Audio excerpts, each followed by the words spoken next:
looks like it's working, so that's good. Okay. Hi, welcome back to the channel. It's Charlotte. Thank you so much for being here with me today. I still don't know if I'm going to publish this video, if I'm going to post it, if I'm going to edit it, but I know that for myself, I need to make it, whether I post it or not. And I've been thinking about making a video like this for, if I'm really honest, like a year and a half, like a long time, a very long time. And I think I even spoke about it in a video that something that I filmed about a year ago, and then I didn't post it. But it's time.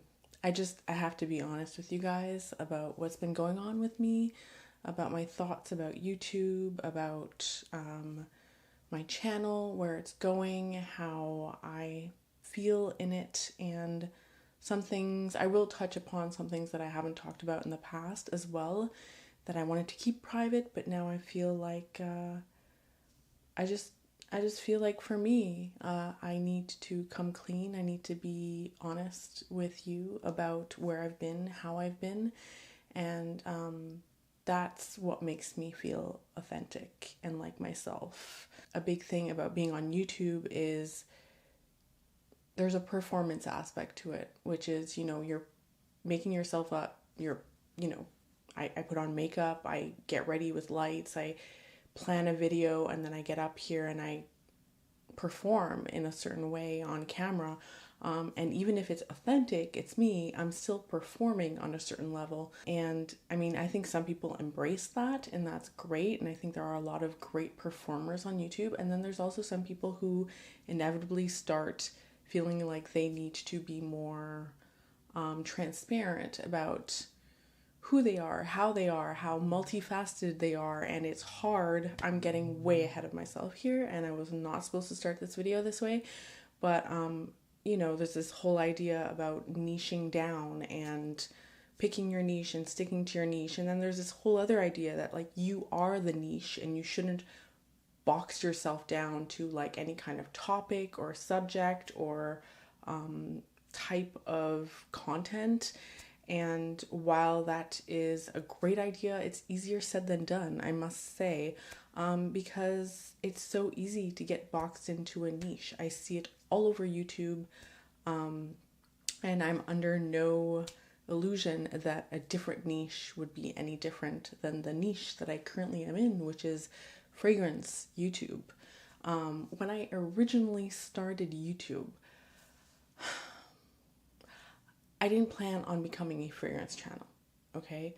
Fragrance was a very personal part of my life that most people didn't know about, that I actually felt a little bit of shame around. I did not purchase anywhere near the amount of fragrances that I purchase now, but basically any purchase of any fragrance felt a little bit guilty to me. And for a long time, it's something that, I just kept to myself, and I didn't even realize that there would be people out there who were interested in it as much as I was, aside from, obviously people who are working in the perfume industry or something. When I first started my YouTube channel, it was probably around 2017. 2016, 2017. Most of those videos are, privated now or unlisted. But I had just given birth to my son, and prior to that, I was a personal trainer, and health and fitness, nutrition were and still are a huge focal point in my life, a huge passion of mine, and that's how I started my channel. Actually, it was more health and fitness related. I started feeling like I put a lot of pressure on myself.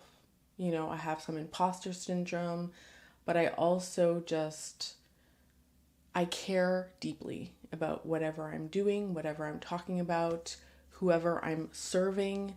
I care very, very much. And I'm very, very honest, which means I always feel like it's not like I'm not gonna fake it, like I feel like all my my faults show, my inadequacies, and I feel inadequate. Wow, this is getting very derailed. This is not how this was supposed to go. But and I started feeling like I wanted to do something that's less personal to me. So health and fitness is very personal to me, means a lot to me. I have my own personal journey through it that I could share perhaps in another video. But I knew I loved YouTube. I loved YouTube. I was a huge YouTube consumer as well as a lover of video and that medium. I wanted to learn it. I wanted to be a part of it.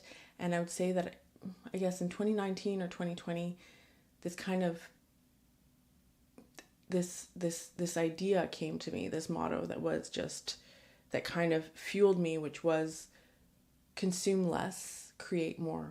And that came down to my consumption on YouTube, and I decided to pivot that. And instead of becoming a consumer primarily of YouTube, I decided, you know what, like, there's too much social media in my life. I'm either going to be a part of the creator part, or I'm just no longer going to participate in social media.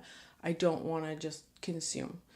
And so that's what started my channel. I mean, that's what reignited my channel.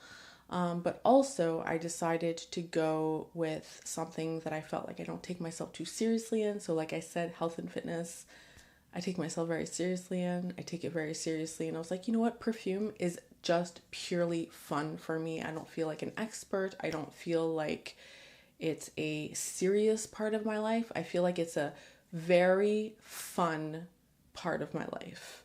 And so that sounded like a great recipe. And so I started, and when I started doing fragrance on YouTube, I kind of incorporated still what I was doing before, which was a bit of makeup and a little bit of books, because I'm a huge avid reader. I love reading. I love books. And actually the only other thing that I collect aside from perfumes, I would say, are books. I've always had lots of books, and I love to be surrounded by lots of books. And that's not something I ever intend on decluttering, for example.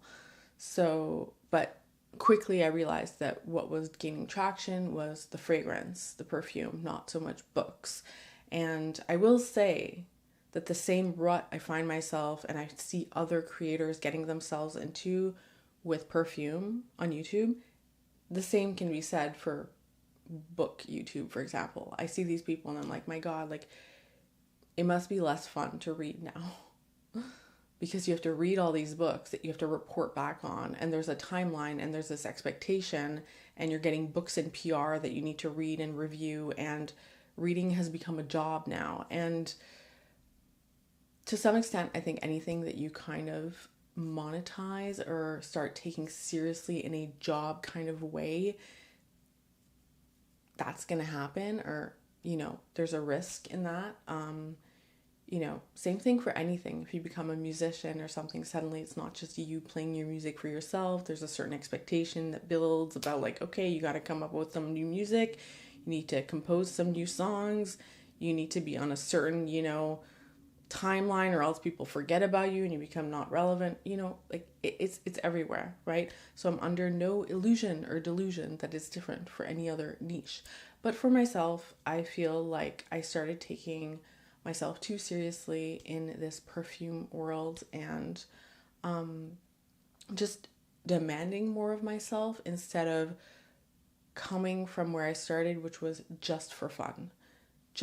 Not taking it, not that I wasn't taking it seriously. I took YouTube extremely seriously, and I was very disciplined and worked very hard, especially in the beginning. It was my full-time life for a good year or so. But I got burned out. I absolutely did get burnt out. And, you know, when you start feeling the inklings of burnout, you might want to push through and you try harder and you double down, but it just gets worse and worse until it's hard to even move to do anything. That is definitely what happened to me. But by then I did have a community here on YouTube. I did have people who, you know, kind of expected, you know, you have your own lives. You don't need me or anything. But I do think that I set up these expectations that I would come out regularly with videos, and so that was a lot of pressure on me that I took on. And I started comparing myself to other people and started feeling like I had to do certain things that I never would have done otherwise, or not that I did anything that was necessarily inauthentic, because I was always myself, but just not always doing videos that I was excited about, not always, and not having, I didn't do videos and stuff about things that I would have loved to have talked about, you know what I mean? And that touches upon the other issue for me, which was when I started YouTube, I didn't start YouTube to just talk about products or things or certain subjects that are expected of me. I started it as a way to grow and express myself and be more comfortable being out in the world as well, because that's something that's been very hard for me. And without going into any detail, I'm a very private person. I'm a very reserved person. It's very strange that a person like me is on YouTube for the world to see. It's quite strange. It doesn't really mix. Like I said, I have no desire to be on stage, and sometimes I feel like I'm on stage. So that's been something that I've had to contend with, and this video is totally not going where I thought it would. We're really talking more about this channel, but there's lots of other things that happen. So, for example, when I was like I was saying, when I started the channel and everything, yeah, health and fitness are a huge part of my life. I was a personal trainer, was more interested in long-term coaching clients with integrated nutrition as well. I do have my precision nutrition certification and a personal training certification. And aside from that, though, this is a lifelong passion that I've had, and I've had my own sort of transformation. I did lose weight, become very, very fit, very athletic, and training, specifically strength training, were and are still a huge part of my life. Now, what happened in 2020, aside from the pandemic, was that a few months before the pandemic, my partner and I, my boyfriend and I, we had bought a restaurant. Okay? Terrible timing. Absolutely terrible timing. But we were stuck with it. We had to do it. So that's what we started doing. And while I was making these videos too, I was working full-time as a waitress there and manager. And it was a little bit hellish, to be honest. It was extremely stressful. Not very rewarding. And I dealt with the stress in negative ways. I started drinking every day, which for me is, I don't drink. So there's that. I don't drink. I never drink. I drink some wine maybe once every few months. But other than that, like I said, I'm very health and fitness conscious. I track all my macros. I weigh my food. I train, 4 to 6 days a week all the time. Like that's my lifestyle. So I started drinking every day to take the edge off after work. And also on top of that, I started developing what I thought was a training injury. I thought I was injured. I couldn't figure it out. I consulted with someone too, and like he naturally asked me, what did you do to hurt yourself? And I couldn't figure it out. I was like, nothing, but I just had a very sudden loss of strength. And when I say sudden loss of strength, I don't mean I was weaker the way you are when you're detrained, when you haven't been training for a little while. I never stopped training. I just suddenly couldn't train. And to give you an example, on bench press, like when I'm weak or detrained, maybe I can do 95 pounds, okay? But I couldn't even lift the 45-pound bar. That's unheard of for me. Like, it makes no sense. Absolutely no sense. There was something wrong. I thought maybe there was like a blocked nerve, a pinched nerve or something. That just got worse, and I started getting a lot of tingling in my arms, especially my left side, and increasing joint issues. So very inflamed, painful joints to the point where just holding a barbell or dumbbells, I couldn't do it. It hurt way too much. So, and I guess my, what do you call it? My range of motion. Okay, my range of motion suddenly was becoming drastically reduced, and like I couldn't move my arms. I couldn't move. I couldn't press up anymore. I had a drastic drop in mobility. It was very, very depressing, especially at this time in my life when I just felt like everything was out of control. And on top of that, there was some really bad stuff going on with my family. Just generally felt very out of control at this point. And so it got really bad to the point where I had trouble walking. I had so much pain in all the little joints in my feet. All my joints screamed all day and evening. And I started worrying that, it looked like rheumatoid arthritis or something debilitating and degenerative.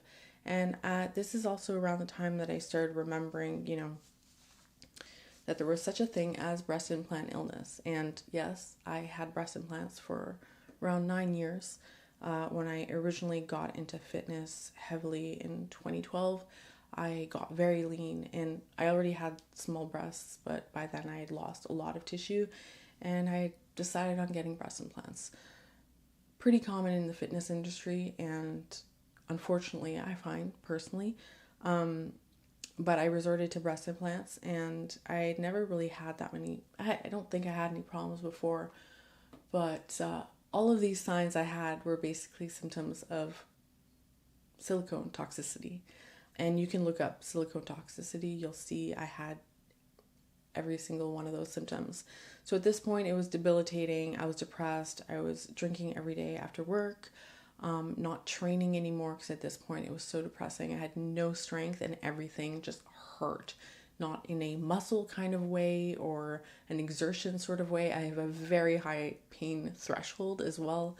This was a screaming joints kind of way. I saw doctors. They didn't really believe me or anything. It was just bad. And I started realizing, you know what?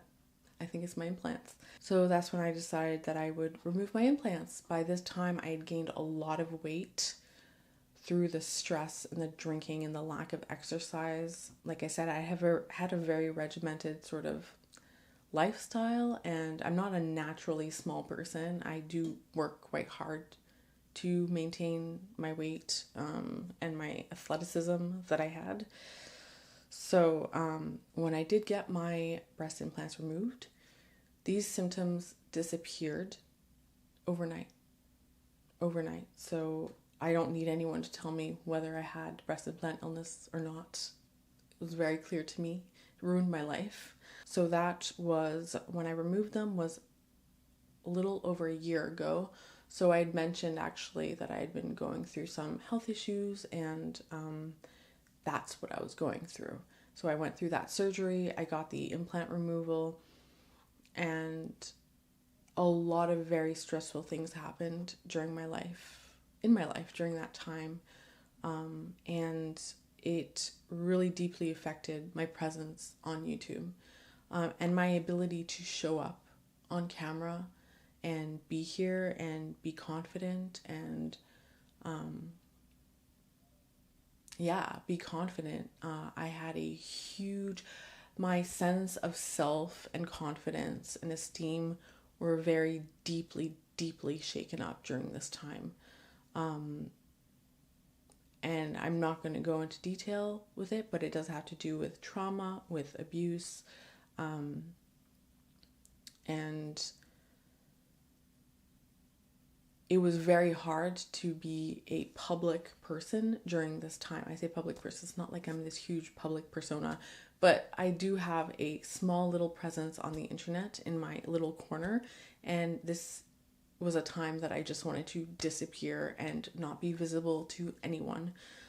So that's why, I started uploading a lot less frequently, but I did everything I could to at least intermittently put out a video to still have a presence.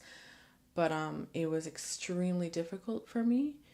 And it was also really hard for me to like put myself out there while not being very transparent about the fact that it was some of the worst times for me.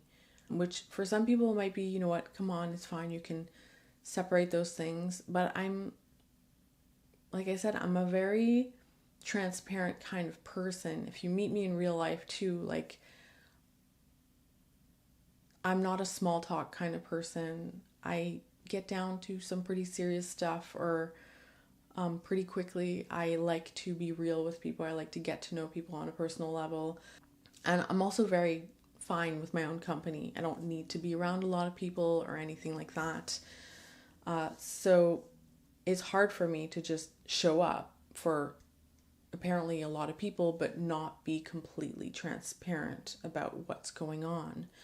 So partly I'm doing this video for myself, just to feel like I don't have that weight on my shoulders. Like I don't feel like I'm hiding, even though, you know, I don't owe it to anyone. I do think maybe some of you will appreciate that I'm being transparent with you. And some of you will be like, why the hell is she talking about this? It's not relevant. That's fine. Either way, I know that for me, I need to talk about this before I move on. I've also felt, you know, that I would really like to be able to talk about these other passions of mine. I am a very, you know, as every single person that you see on YouTube is multifaceted, and they're just a lot of the times, you know, at best just showing one part of their lives or one part of their interests, and at worst they're completely watering themselves down. I feel like I said earlier on, I didn't start this channel to just talk about certain products or a certain subject. I really wanted this to be a full fleshed out channel that touches upon all my passions and all my interests and everything I care about. And that's what energizes me. That's what makes me want to make videos. And actually, I think Alithia from The Simple Chic Life, she's touched upon this a couple times, and I know the courage it takes for her to talk about that, and I really appreciate it. And I really hear what she's saying, you know, about how we're not just one thing, and this is just one part of our lives. And it's easy when you're on YouTube and you start being able to monetize and you start getting attention for one specific thing. And when I say attention, not just like people liking you, but people asking of you things, you know, and that you know you can help them with. Or it's easy to suddenly become very hyper-focused on one thing, in this case, perfume, and let it kind of swallow up your whole life. So yes, there's perfume, but just filming, like my fellow creators, especially women, because we get ready for the camera and everything, know what a lengthy process this is. YouTube is a lonely road as well. You are very much alone. You are your own cheerleader. You are your own boss. You know, no one cares if you're going to get shit done, get things done or not. And you really need to stay in your own lane to a certain extent, put your blinders on and just do what is right for you. And some people on YouTube that I've seen, I really respect for that. I feel like they're very much in their zone. They try not to listen to any noise out, and I can see how focused and committed to their journey they are. I think that can maybe go unnoticed, but for those of us who are doing this, like, I think we see that. And it's a hard thing to do. You can easily get swallowed up by hype or by pressure to conform in a certain way. And so yeah, part of the thing that I want to change moving forward is I want to feel like I can post and make videos about other subjects without feeling like I'm jeopardizing my channel in some way, without feeling like, you know, people are going to be disappointed that I'm not posting about perfume. Because the truth is, I love perfume. I'm very passionate about perfume, but it's a very small part of my life too. I'm extremely passionate about health, nutrition, fitness, self-development, psychology, relationships, music. I like reading, ideas, philosophy. Like, I am such a multi-passionate person that it's hard for me to devote so much time and energy to one thing. And it feels limiting to only post and talk about one thing. And I know I'm not alone. I know a lot of people feel this way. And to me, the YouTubers I admire the most are YouTubers who were not afraid to pivot or change on their channel or risk disappointing their audience or parts of their audience, who risk jeopardizing their niche or their channel, but knowing that it's at the expense of themselves and their growth. And that's the thing, is that if you are a person who is committed to personal growth, which I am, like, you are going to change, you're going to evolve, you're not always going to want to do the same thing. One thing that's changed for me, for example, is I used to love doing my makeup. Now it is the biggest chore. Like, I did my makeup here and like I hated doing it. I used to love doing my makeup. I didn't do it for other people. I did it for myself. I loved doing intricate eyeshadow looks. I loved refining my techniques. I loved spending an hour on my face. I don't really wear makeup anymore. You know, I very, very rarely wear makeup, and every day for me is just sunscreen and lip balm. At most a tinted sunscreen and lip balm. So, you know, that's one thing that, you know, I'm like, I keep up for my videos and everything, but more and more that's been something that has felt burdensome for me because I don't really do my makeup anymore. That could change. I could start loving it again. The point is that once you start something on YouTube and you gain traction, you start feeling this pressure to stay on that course and not change. And that's just, for me, and I think for a lot of people, that's just not healthy, and it's not conducive to growth, to happiness, to your greatest self that you can bring forward to other people as well. I know I have so much more to offer than just fragrance, and that's not reflective of, you know, anything bad. That's not reflecting anything bad on fragrance. I love fragrance. In fact, I'm in front of tons of fragrances right now. I'm going to do a video on fragrance after this. So I love fragrance. I just want to feel like this is just breaking the ice for me. I just want to feel like I can post about other things. And to return to what I was going through with breast implant illness, all those symptoms went away. I could start walking again. When I tell you I could not freaking walk, like, how sad is that? I couldn't walk. Walking was too painful because of all the little bones on the top of my foot that would just hurt so much. Every single knuckle, every single joint, so much pain. And there was nothing wrong with my implants. They were not ruptured. I did not have a capsular contracture. Nothing was wrong with them physically. They were intact. But clearly there was a problem. And so, those symptoms went away seemingly overnight, and I would have what are called these séquelles, so like little, I guess, like flare-ups every once in a while that would come up for a day or so. I don't seem to get flare-ups anymore. For I guess the last 6 months at least, I've not had a flare-up. And in the last 6 months, I've started being able to train at full capacity again, which has been life-changing for me. Finally able to lose weight. I've lost about 28 pounds up till now. I still have a little ways to go, but I'm starting to feel more like myself. It was hard to film too when I felt so not like myself and not good in my body, and it shows up on my face. Like, I see it on my face, the weight gain. And so I'm starting to feel more like myself, and it's not something I'm ever going to take for granted. My body, you know, has gone through lots of ups and downs. I gained a ton of weight during pregnancy, and I was in insanely good shape before pregnancy. So I've gone through the like ups and downs. I've been there before. I've had to start all over again a couple times by now. So, you know, it's been a journey. But I would say since around the fall, is when I've lost around 28 pounds.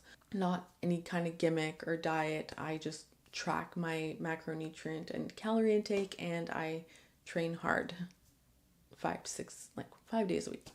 And I track my steps, and I try to focus on good quality sleep and good hydration. It's not, it's slow progress, but it's sustainable progress, and it's progress that I can depend on and do for the rest of my life. So that's where I'm at. I'm feeling so much better. I am not taking my health for granted. And that's another thing too, YouTube takes up a lot of time, and that's not a bad thing. But I did spend a lot less during the first part of like my fragrance YouTube journey, when I was uploading 3 videos a week, which now I'm just like, I would be so happy if I just uploaded 1 video a week. Okay, you guys, I was uploading 3 videos a week. And for me, that meant and I'm a perfectionist, whether you think my product is perfect or not. I'm a perfectionist, and I spend way more time than you would think doing what I'm doing. I've always been like that. So for me, 3 videos a week meant this is all I did. All I did was YouTube. All day, and sometimes all night. I would spend all-nighters editing videos to upload them. It was my entire life, and I do feel like I missed out on time with my family, and that makes me sad. My son is now 7, and I feel like it took a lot of time away, and I'm not interested in that. And as much as I want to be a creator in this space, I don't want to take up all my time. I want to be there in real life. And increasingly, as social media and the digital space is kind of taking over, the Apple Vision Pro just came out a few days ago. And I don't want any part of that, you guys. I don't. And increasingly, it feels like you're either going to go down that route, or you're going to pick another route that's a little more old school. And I'm very conflicted. I'm conflicted about how much energy I want to put into the digital space. And I'm conflicted partly because there's aspects about this that I love. There were times that I really, really loved editing videos, for example. And so it's funny when people talk about like, oh, you should outsource editing. And for a while, that was my favorite part of doing YouTube. So it didn't really seem worth it to me. Even if I'm not the best, it's what I enjoyed doing. And genuinely, some of you that watch me are amazing and have been so encouraging and so supportive. And I know there are some of you who would tune in and watch no matter what I posted. And I don't know why I don't just only focus on you. You're my people. You're the people that I make these videos for. I should not be trying to please everyone. I should not even be trying to please most people. Those people, you know who you are. Accept me for me, the way that I am, the way that I show up today and every day, however I am. And that's the space I want to be in. That's the grace I want to give myself. That's the grace that I give other people. And that's the world I want to be a part of. So I've just needed to take a step back and wonder how to show up here as authentically as possible. And my authenticity, my authentically me, is slightly different than what you're kind of taught to do on social media too. It's a little bit more messy. It's a little bit less, on brand. But that's not me, and that feels stifling to me. And I need space to grow. I need space to be imperfect and messy and not perfect. And I'm still growing and I'm still becoming. And this space on YouTube was supposed to be a place of becoming for me. It wasn't a place of arrival. And I don't think I'm ever going to arrive. I don't want to ever arrive. I want to constantly be growing. I want to expand. I want to become more me as I get older. And I am getting older. I'm 35. I don't want to compete or compare myself to people who are 25 either. You know what I mean? I just want to be more me. Speaking of which, one person I really admire here on YouTube is Veronica from Veronica Says. She started her channel at the very same time that I did, actually. And she's always been just herself. And again, not that I haven't been, but she's always just shown up as she is without needing to be ahead of where she is, if that makes sense. And she's even said before that the moment this got not fun anymore, she would quit. And she is so far and successful on her YouTube journey, and she has done it having fun. So I think she's proof too that you can just give yourself some slack and have some fun with it. And people will be there for the ride. Not everyone, but you don't need everyone. And I love that about her. And I love how self-assured she is and how she just so obviously doesn't need anyone else's approval. She's a very inspiring person to me, actually. And when I first started doing these videos, I'm like gonna cry for some reason. I don't know why, but when I started making these videos, I didn't have a lot of friends. I still don't, but I would imagine that she was behind the camera, that I was looking at her and that I was talking to her. Because I knew that I could be myself with her. I didn't need to worry about offending her. I didn't need to worry about saying the right thing, that I could just be myself with her. And that's what I love about her.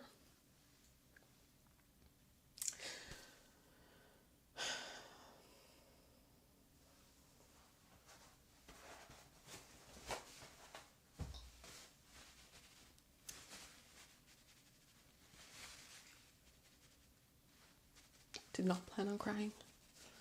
This feels very tacky of me to cry. It's so cliche, right? But hey, cliches are cliches for a reason, I guess. I need to do a video after this too. Hope you will not be able to see that I cried. Anyway, I don't even know that I touched on everything that, like, I didn't even consult my notes here, you guys. I had notes. And I don't even feel like I consulted them. I don't think that I didn't. I know I didn't. You never saw me consult them. But I am going to just see if there's anything.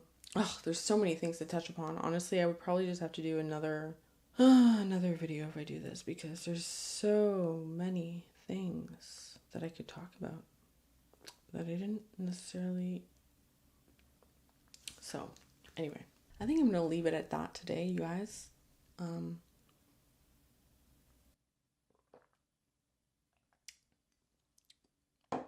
Thanks for being here with me.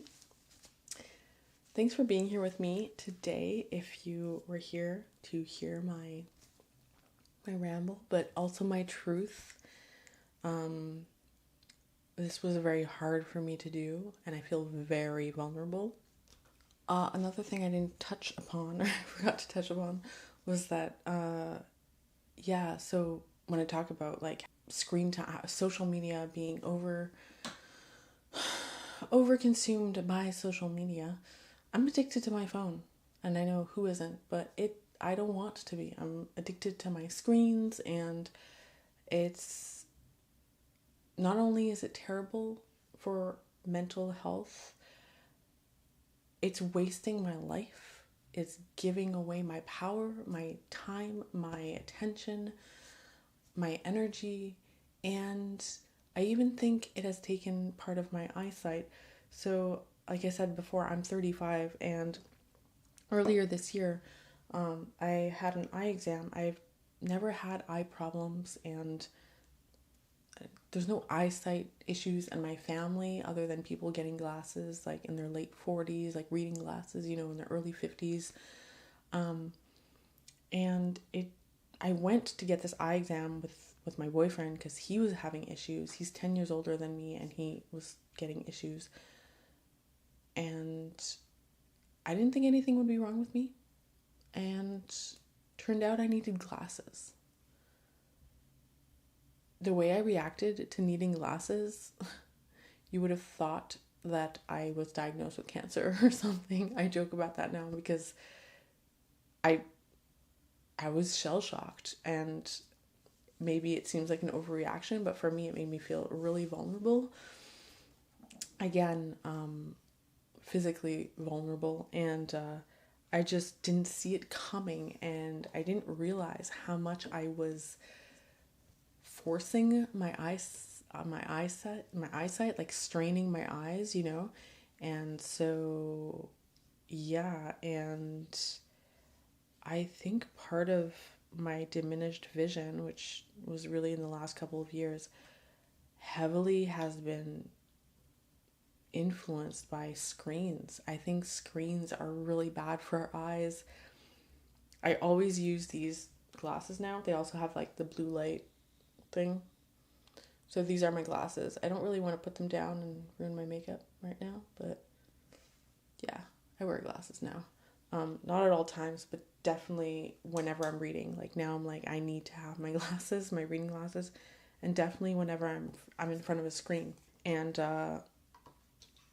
that's kind of depressing to think that being in front of a freaking screen that much might have precipitated my eyesight issues. I've never had eyesight issues, like I said, and I had started actually wondering why the hell I couldn't read for very long anymore. I thought it was a concentration issue, or like what's wrong with me? I used to be able to read for hours and love it, and now I can just do it a few minutes before I'm just like, I can't do it anymore. Now I can read again. So apparently all that time I was just, you know, straining my eyes, and that's why I was having a hard time reading. Anyway, this was a lot, I know. Thank you for those of you who understand, that are there. And that's another thing I didn't touch upon, but one of my core issues, I guess, in life is a need to be understood, or rather a fear of being misunderstood. And the nature of YouTube and social media is that you will always be misunderstood. Not only will you be misunderstood, you'll be misunderstood in ways you wouldn't have even been able to foresee yourself being misunderstood, that you couldn't even fathom, that you didn't even know were possible ways to be misunderstood. So when in doubt, just know you will be misunderstood if you put yourself out there. Absolutely. And you can't take it personally. That is a journey that I am on, that I am currently on. And I know I need to let go. I need to just keep putting myself out there, or not, you know, if I want to live as a hermit, which is always tempting for me. But either way, I need to stop caring what other people think. Sounds so much easier than it actually is, especially when you're someone who cares because you care about people. You care about the impact you have, that you make on other people. You can't just be like, oh, I don't care what you think. It's not like that. It has to be like, it's okay that you think that. It's okay that you don't like me. It's okay that you disagree with me. It's okay that you don't understand me. I don't need to be understood by you. That's a process that I am going through, that I'm still going through, that I love to, you know, these are like the kinds of things that I like to talk about too, you know, with my closest friends. We talk about these things. We talk about our inner journey, and so yeah, I would love to be able to talk about those things more with you as well. So do let me know if you're interested, and I will do maybe some more talking honestly videos like this. I definitely think it would be worth doing a video or two exploring more the breast implant illness or my health and fitness journey and my health issues that happened more in depth with the breast implant illness. I do see more people coming out with it for sure, and I'm not gonna lie, I am always positively impacted when I see an influencer or someone come out with their story about breast implant illness. Yeah, so if it can be a positive contribution, then I would be happy to do it, even though it's a very obviously personal subject matter for me. So yeah, so thank you for being here, and next time you see me, we will be talking about perfume. And have a wonderful day. Remember to take care of yourself, and I'll see you very soon. Bye.